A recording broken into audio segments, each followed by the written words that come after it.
നമസ്തേ നമസ്തേ എല്ലാവർക്കും good morning.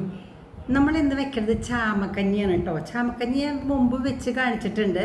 പക്ഷേ നമ്മൾ ചാമക്കഞ്ഞിയൊക്കെ വെക്കുമ്പോൾ കുക്കറിലാണല്ലോ, ഞാൻ വേഗം വേവാൻ വയ്ക്കുക കുക്കറിലാണ്. ചാമക്കഞ്ഞി ആയാലും പൊടിയരിക്കഞ്ഞി ആയാലും കുക്കറിലാണ് വെക്കാറ്. വേഗമാവുമല്ലോ അതിന് വേണ്ടിയിട്ട്.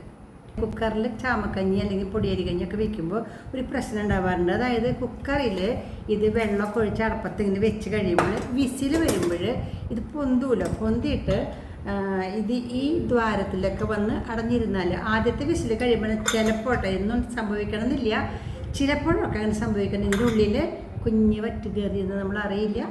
പിന്നെ ഇത് ഊരിക്കഴിഞ്ഞിട്ട് രണ്ടാമത് ഒന്നുകൂടി വിസിൽ വെക്കണം എങ്കിൽ ഇതിൻ്റെ ഉള്ളിൽ അടഞ്ഞിരിക്കും. അപ്പോൾ നമ്മളത് ക്ലീൻ ചെയ്തിട്ട് വേണം അത് രണ്ടാമതും വർക്ക് ചെയ്യിക്കാനായിട്ട്.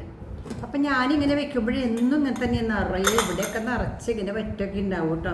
പിന്നെ അത് കഴുകിയൊക്കെ വൃത്തിയാക്കാൻ നല്ല പാടുമാണ്, ഇതിനുള്ളിലേക്കൊക്കെ പോയിട്ടുണ്ടാവും.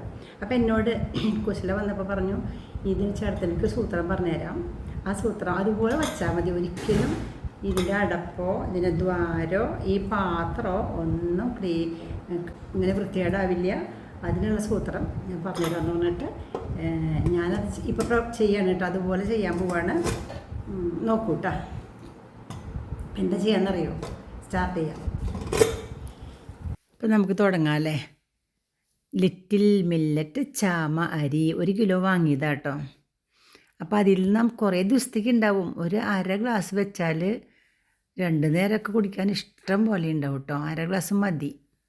യെസ്, 1/2 ഗ്ലാസ് കഷ്ടിയുള്ളൂ. ബാക്കിയുള്ളത് ഫ്രിഡ്ജിൽ വയ്ക്കാം നമുക്ക്. ഇതൊന്ന് കഴുകണം. ഈ ചാമരിയിൽ അധികം കാടിയൊന്നും ഉണ്ടാവില്ല. ഒരു 2 വട്ടം കഴുകിയാൽ മതി കേട്ടോ. എന്നിട്ട് അതിൽ വെള്ളം 2 ഗ്ലാസ് വെള്ളം ഒഴിക്കാം. കണ്ടോ, ഇത് വേവുമ്പോൾ വലുതാവുമല്ലോ. കുക്കറിലും കുറച്ച് വെള്ളം ഒഴിച്ചു. എന്നിട്ട് ഇത് അങ്ങോട്ട് ഇറക്കി വയ്ക്കുക. ആ കുക്കറിലേക്ക് പാകത്തിനുള്ള പാത്രം വേണമെന്ന് മാത്രം. അടച്ചു. ഇതിൻ്റെ പാകമല്ലല്ലോ, ഇത് ലൂസാലേ, കുഴപ്പമൊന്നുമില്ല. കറക്റ്റ് പാകത്തിനുള്ള അടപ്പ് കിട്ടി. ഇതും അടച്ചു, കുക്കറും അടച്ചു. ഇനി അടുപ്പത്ത് വയ്ക്കാം. രാവിലെ തന്നെ ചാമക്കഞ്ഞി റെഡിയാക്കുകയാണേ. വെന്തുണ്ടാവും കേട്ടോ. നോക്കാം, പ്രഷറൊക്കെ പോയി കഴിഞ്ഞു. തുറന്ന് നോക്കിയപ്പോൾ ചൂടുണ്ട് കേട്ടോ. നോക്കാം,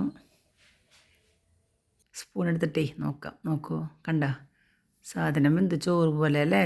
ചോറായിപ്പോൾ. പക്ഷെ നമുക്ക് ചാമക്കഞ്ഞിയല്ലേ വേണ്ടത്. വെന്തട്ടൊക്കെ ഉണ്ട്, എന്നാലും കുറച്ച് വെള്ളം കൂടി ഒഴിച്ചിട്ട് ഒന്നുകൂടി അടുപ്പത്ത് വയ്ക്കാം കേട്ടോ. കാരണം കഞ്ഞിയാകുമ്പോൾ ഇത്തിരി കൂടിയും ഒരു കൊഴുപ്പൊക്കെ വേണം. ഇത്തിരി വെള്ളം കൂടി ഒഴിക്കട്ടെ ഞാൻ, കുറച്ചും കൂടി. ചൂടുവെള്ളമാണ് കേട്ടോ. ആവശ്യത്തിന് വെള്ളം ഒഴിച്ചു, അടച്ചു, കുക്കറും അടച്ചു. ഒരു വിസിലോണി വരുത്തിയാൽ സൂപ്പർ കഞ്ഞിയാവും കേട്ടോ. വിസിലും വന്നു, പ്രഷറും പോയി. തുറന്നു, അടപ്പ് നോക്കൂ, ഒന്നുമില്ല അല്ലേ. മറ്റേത് എന്തെന്നറിയോ, ഭയങ്കരമായിട്ട് ഉണ്ടാവാറുണ്ട്. നിങ്ങളൊക്കെ ഇതുപോലെ ചെയ്തിട്ടുണ്ടാവില്ലേ. ഞാൻ ആദ്യമായിട്ടാണേ. അപ്പോൾ എനിക്ക് തോന്നി, ഒരു നോളജ് നിങ്ങൾക്ക് പറഞ്ഞു തന്നില്ലെങ്കിൽ ഞാൻ ചെയ്യുന്ന തെറ്റല്ലേന്ന് തോന്നിയിട്ട് പറഞ്ഞു തരുന്നതാണ് കേട്ടോ. പാകത്തിനുള്ള കഞ്ഞി കണ്ടു, ആവശ്യത്തിന് വെള്ളമായി. പക്ഷെ ഉച്ചയൊക്കെ ആകുമ്പോഴേക്കും വെള്ളം കുറയും കേട്ടോ. പാത്രവും ക്ലീൻ. എങ്ങനെയുണ്ട്? ഇഷ്ടമായോ? ഇഷ്ടമായെങ്കിൽ ലൈക്ക് ചെയ്യുക. നിങ്ങൾ ചെയ്തോളൂ കേട്ടോ. ഇങ്ങനെ പൊടിയരി കഞ്ഞിയും